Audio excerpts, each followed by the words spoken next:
Hey guys what's up. तो कैसे हैं आप सब लोग। तो गाइस हाजिर हूँ मैं एक बार फिर से थर्मोडायनेमिक्स के अंदर एक और नए वीडियो लेक्चर को लेकर।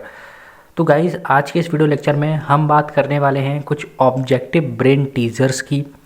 दूसरी भाषा में कहूँ तो मैं आज कुछ क्वेश्चंस को यहाँ पर डिस्कस करने वाला हूँ जो कि रिलेटेड हैं किससे, फर्स्ट चैप्टर से। ठीक है, basic concept and zero law of thermodynamics, उस चैप्टर से रिलेटेड हैं ये क्या क्वेश्चंस। तो वो चैप्टर हमने कंप्लीट कर लिया है। ठीक है, तो मैं आशा करता हूँ कि आपने उससे रिलेटेड जितनी भी वीडियोस हैं, ठीक है, वो सब भी देख रखी होंगी।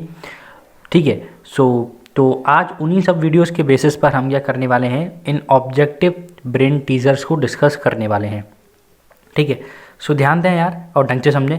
तो स्टार्ट करते हैं आज की इस वीडियो को। So let's started.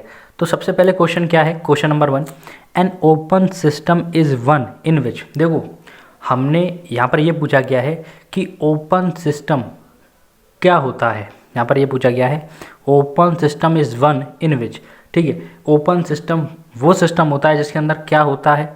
तो वो 4 ऑप्शन हमें गिवन है। अब इनमें से हमें एक करेक्ट ऑप्शन चूज़ करना है। तो देखो जो मैंने आपको पढ़ाया था तब उस समय मैंने आपको ये बताया था, जब मैं आपको कंसेप्ट डिस्कस कर रहा था तो मैंने आपको ये बताया था कि ओपन सिस्टम वो सिस्टम होता है जिसके अंदर हीट एनर्जी का भी ट्रांसफ़र हो और मास का भी ट्रांसफ़र हो। कहने का मतलब वो सिस्टम जिसके अंदर हमें मास का भी ट्रांसफ़र देखने के लिए मिले और एनर्जी का भी ट्रांसफ़र देखने के लिए मिले, वो सिस्टम क्या कहलाता है, ओपन सिस्टम। तो अब देखते हैं इन 4 ऑप्शन में से ऐसा कौन सा ऑप्शन है। तो सबसे पहले मैं पढ़ूँ, heat and work cross the boundary but the mass does not. देखो पहले में क्या बोला गया है, पहले ऑप्शन में ये बोला गया है जो हीट है और जो वर्क है वो सिस्टम की बाउंड्री को क्रॉस कर सकती हैं, यानी कि हीट और वर्क का ट्रांसफ़र हो सकता है, but mass does not, but जो मास है उसका ट्रांसफ़र नहीं हो सकता। तो पहला ऑप्शन तो बिल्कुल हो ही नहीं सकता क्योंकि वहाँ पर एनर्जी और मास दोनों का ट्रांसफ़र चाहिए। तो मास का ट्रांसफ़र नहीं हो रहा है तो इट मीन्स ये ऑप्शन तो होगा ही नहीं। नाउ सेकेंड ऑप्शन पे आते हैं, mass crosses the boundary but heat and work do not. देखो सेकेंड ऑप्शन में बोला गया कि मास तो क्रॉस कर सकता है बाउंड्री को, यानी कि मास का ट्रांसफ़र हो सकता है बट हीट और वर्क का नहीं हो सकता। जबकि हीट और वर्क क्या है, एक फॉर्म है एनर्जी की। अब एनर्जी का ट्रांसफ़र नहीं हो रहा है लेकिन मास का ट्रांसफ़र हो रहा है, तो ऐसे सिस्टम को भी हम ओपन सिस्टम नहीं कहते हैं। तो ये वाला भी ऑप्शन नहीं होगा। ठीक है, वहीं अगर मैं बात करूँ heat work and mass cross the boundary, option number C की, तो हम ऑप्शन नंबर सी में देख रहे हैं कि हीट और वर्क का भी ट्रांसफ़र हो रहा है और मास का भी ट्रांसफ़र हो रहा है। ठीक है, तो ये जो होगा ऑप्शन सी वही करेक्ट ऑप्शन होगा। ठीक है, क्योंकि हीट और वर्क जो होता है वो क्या होता है, एनर्जी की फॉर्म होती हैं। सो एनर्जी का भी ट्रांसफ़र हो रहा है और मास का भी ट्रांसफ़र हो रहा है।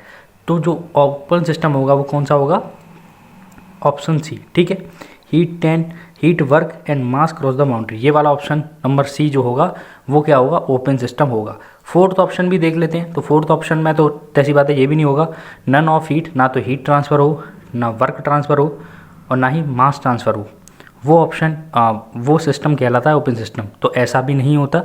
ठीक है, तो इन 4 ऑप्शन में से ऑप्शन सी ही सूटेबल ऑप्शन है ओपन सिस्टम के लिए। सो वही हमने यहाँ पर क्या है, सेलेक्ट किया है। ठीक है, नाउ अब हम बात करेंगे क्वेश्चन नंबर 2 की। तो क्वेश्चन नंबर 2 क्या कह रहा है, ज़रा ध्यान दें, which of the following is not a point function. अब हमें ये बताना है कि इन 4 ऑप्शन में से कौन सा पॉइंट फंक्शन नहीं है। तो गाइस अगर आपको याद हो, जब मैं आपको इस चैप्टर के या फिर मैं कहूँ इस पहले चैप्टर के जब मैं कंसेप्ट डिस्कस कर रहा था तो मैंने वह बताया था कि जो प्रॉपर्टीज़ होती हैं किसी भी सिस्टम की वो क्या होती हैं, पॉइंट फंक्शन और स्टेट फंक्शन होती हैं। ठीक है, सो अब इन 4 ऑप्शनों में से हम देखेंगे कि कौन सी प्रॉपर्टीज़ हैं और कौन सी प्रॉपर्टीज़ नहीं हैं। ठीक है, जो प्रॉपर्टीज़ होंगी वो पॉइंट फंक्शन होंगी और जो प्रॉपर्टी नहीं होगी किसी भी सिस्टम की वो क्या होगी, पॉइंट फंक्शन नहीं होगी। ठीक है, सो पहली है टेम्परेचर। तो टेम्परेचर प्रॉपर्टी होती है एक सिस्टम की। ठीक है, तो ये हमारा ऑप्शन नहीं हो सकता। सेकेंड है प्रेशर। तो प्रेशर भी एक प्रॉपर्टी होती है सिस्टम की। ठीक है, तो ये भी ऑप्शन नहीं हो सकता क्योंकि प्रॉपर्टीज़ क्या होती हैं, पॉइंट फंक्शन और स्टेट फंक्शन होती हैं। ठीक है, नाउ अगर मैं बात करूँ एनर्जी की, तो एनर्जी भी नहीं होगा। ठीक है, क्योंकि एनर्जी भी क्या है, एक प्रॉपर्टी है सिस्टम की। लेकिन वहीं अगर बात करें पावर की, तो पावर जो है वो प्रॉपर्टी नहीं है सिस्टम की। ठीक है, so power is not, power क्या है, एक प्रॉपर्टी नहीं है, तो पावर क्या होगी, is not a point function, तो पावर क्या होगी, पॉइंट फंक्शन नहीं होगी। So here power is the right answer. तो सेकंड क्वेश्चन का आंसर भी पता पड़ गया, पावर। ठीक है, नाउ अब हम मूव करते हैं थर्ड वन पर। जरा ध्यान दें, which of the following is an intensive property of A thermodynamic system. देखो हमें ये 4 ऑप्शन दिए हुए हैं, अब हमें इन सब में से एक ऑप्शन ऐसा चूज़ करना है जो कि इंटेंसिव प्रॉपर्टी होती है किसी भी थर्मोडायनेमिक सिस्टम की। मैंने जब इंटेंसिव प्रॉपर्टीज़ आपको पढ़ाई थी तो मैंने वहाँ बताया था कि इंटेंसिव प्रॉपर्टीज़ वो प्रॉपर्टीज़ होती हैं किसी भी सिस्टम की जो कि उस सिस्टम के मास पर डिपेंड नहीं करती हैं। ठीक है, तो अब इन चारों में से हमें एक ऐसी प्रॉपर्टी चूज़ करनी है जो कि सिस्टम के मास पर डिपेंड नहीं करती। अगर मैं बात करूँ वॉल्यूम की, तो वॉल्यूम एक ऐसी प्रॉपर्टी है जो कि सिस्टम के मास पर डिपेंड करती है, मतलब कि एक्सटेंसिव प्रॉपर्टी है, तो ये आंसर नहीं होगा।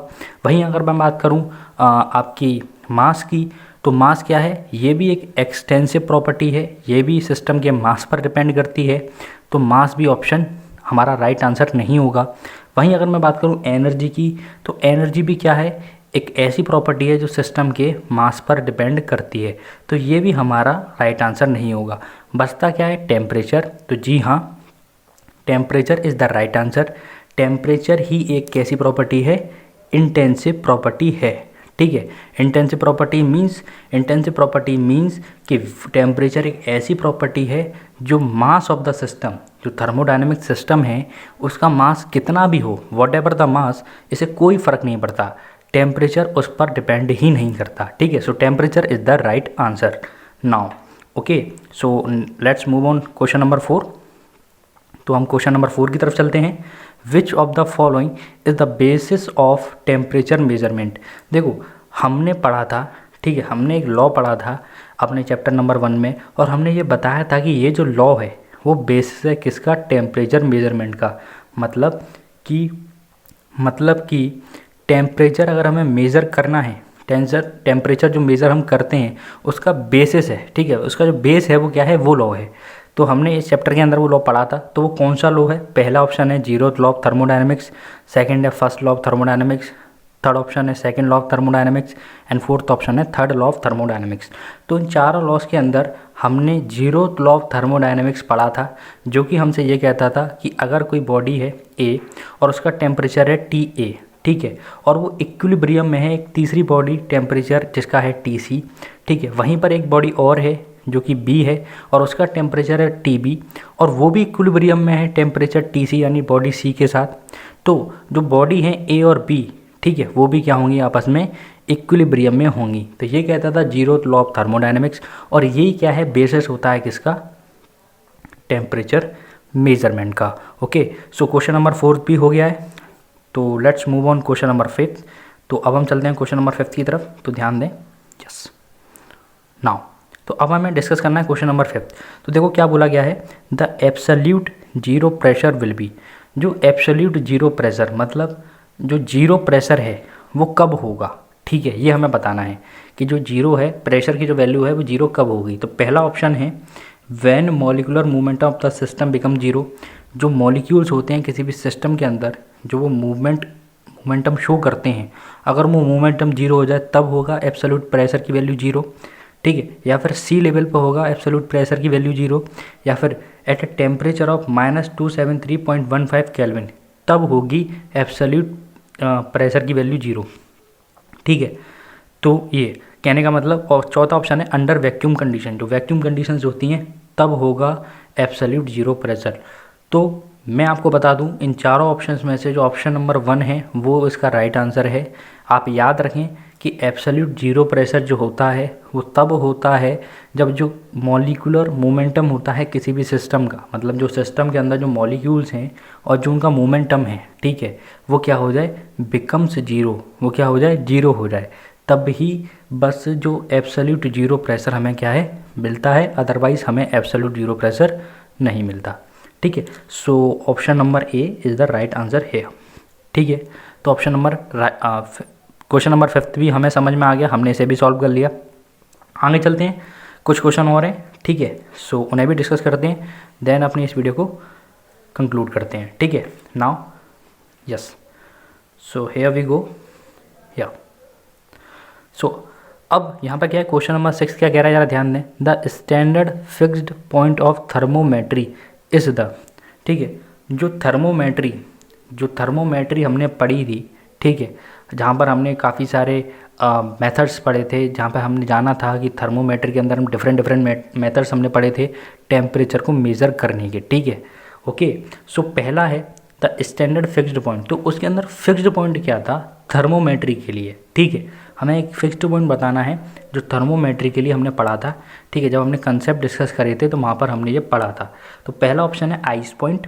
क्या जो आइस पॉइंट है वो आपका स्टैंडर्ड फिक्स पॉइंट होता है थर्मोमेट्री के लिए, ठीक है, पहला ऑप्शन आइस पॉइंट, दूसरा बॉइलिंग पॉइंट ऑफ वाटर, तीसरा होता है ट्रिपल पॉइंट ऑफ वाटर, और डी है आपका कौन सा, सल्फर पॉइंट, ठीक है।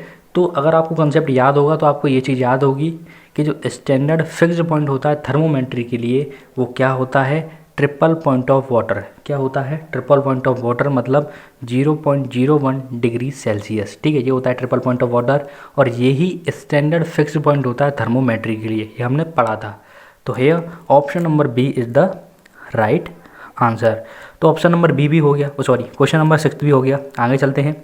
A system comprising of a single phase is called, एक सिस्टम है और उस सिस्टम के अंदर जो है सिर्फ एक ही फेस है और कोई फेस है ही नहीं, ठीक है। मैं दोबारा रिपीट कर दूं, क्वेश्चन ये कह रहा है कि a system comprising of a single phase is called, एक सिस्टम है जिसके अंदर सिर्फ एक ही फेस आता है, एक ही फेस इंक्लूड होता है, उस सिस्टम को हम क्या कहते हैं, क्लोज सिस्टम, उसे हम क्लोज सिस्टम कहते हैं, ठीक है। दूसरा ऑप्शन है आपका हेट्रोजीनियस सिस्टम, उसे हम हेट्रोजीनियस सिस्टम कहते हैं।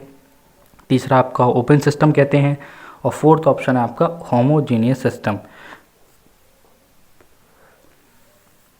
ठीक है। सो ये 4 ऑप्शन है, close system, heterogeneous system, open system और होमोजेनियस सिस्टम। तो क्लोज सिस्टम तो हो नहीं सकता जो सिंगल फेस कंप्राइज करे वो सिस्टम, हेट्रोजीनियस सिस्टम भी नहीं होता, ओपन सिस्टम भी नहीं होता, तो इसका आंसर क्या होगा, होमोजेनियस सिस्टम। होमो मीन्स सेम, या फिर मैं कहूँ यूनिफॉर्म, एक जैसा, तो सिंगल फेस कंप्राइज करे वो सिस्टम क्या कहलाता है, होमोजीनियस सिस्टम, ठीक है। आगे चलते हैं, ठीक है।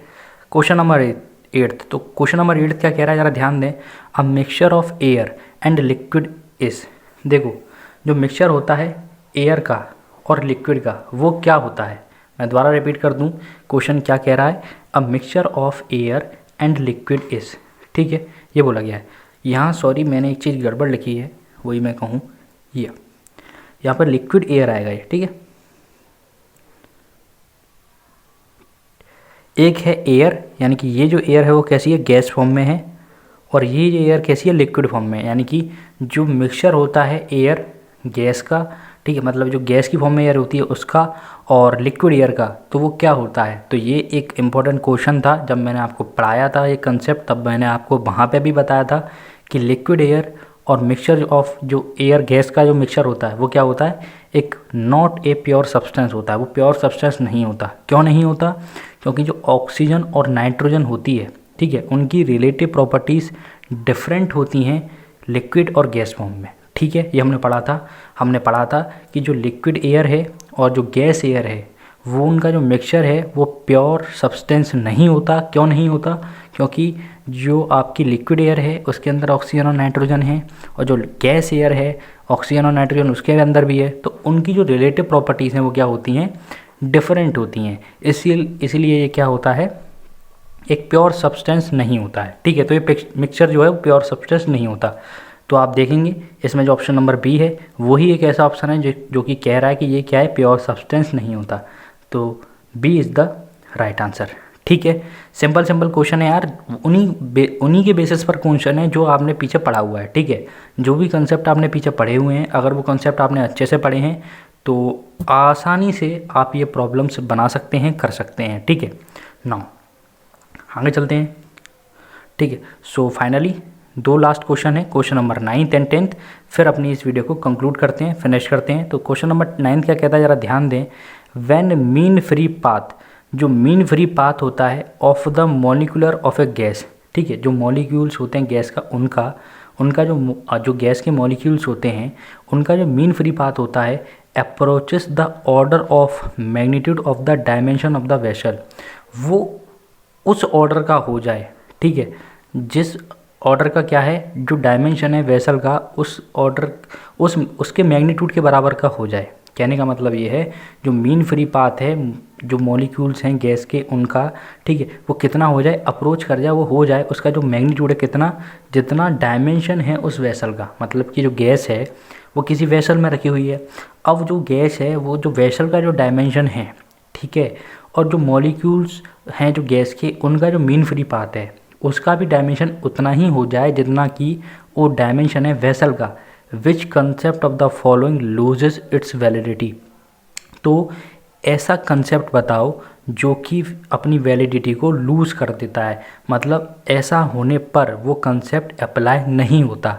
तो पहला है कंटिन्यूम, दूसरा ऑप्शन है स्टेबिलिटी, तीसरा ऑप्शन है इक्विलिब्रियम, फोर्थ ऑप्शन है एंट्रोपी। तो इसका आंसर है कंटिन्यूम, हमने पढ़ा था, ठीक है, कि अगर ये वाली कंडीशंस फॉलो होती है तो जो कंटिन्यूम है वो वैलिड नहीं होगा, ठीक है। So continuum is the right answer. Now question number 10, तो 10 क्वेश्चन क्या कह रहा है, most of the real processes are, ज़्यादातर जो रियल प्रोसेसेस आर, जो रियल प्रोसेस होती हैं वो क्या होती हैं। कहने का मतलब ये है कि जितनी भी जो ज़्यादातर रियल प्रोसेसेस हैं जो हमारी ज़िंदगी में, जो रियलिटी में, ठीक है, हमारी डेली लाइफ में जो रियल प्रोसेसेस होती हैं वो किसका एग्जांपल है, क्वासी स्टैटिक का, नॉन क्वासी स्टैटिक का, या एडियाबैटिक का, या आइसोथर्मल का। तो ये हमने पढ़ा है कि जो रियल प्रोसेसेस हैं जो हमारी डेली लाइफ में जो टेक्स प्लेस होती हैं ज़्यादातर, वो किसका एग्जांपल होती हैं, वो नॉन क्वासी स्टैटिक का एग्जांपल होती हैं। सो आई होप ये 10 जो आसान से क्वेश्चन थे वो आपको क्लियर हुए होंगे। अगर गाइस फिर भी आपको इन क्वेश्चन से रिगार्डिंग कोई डाउट है तो आप मुझे कमेंट कर सकते हैं, मैं आपके कमेंट को जल्द से जल्द आंसर करने की कोशिश करूँगा। So guys, thank you for watching this video.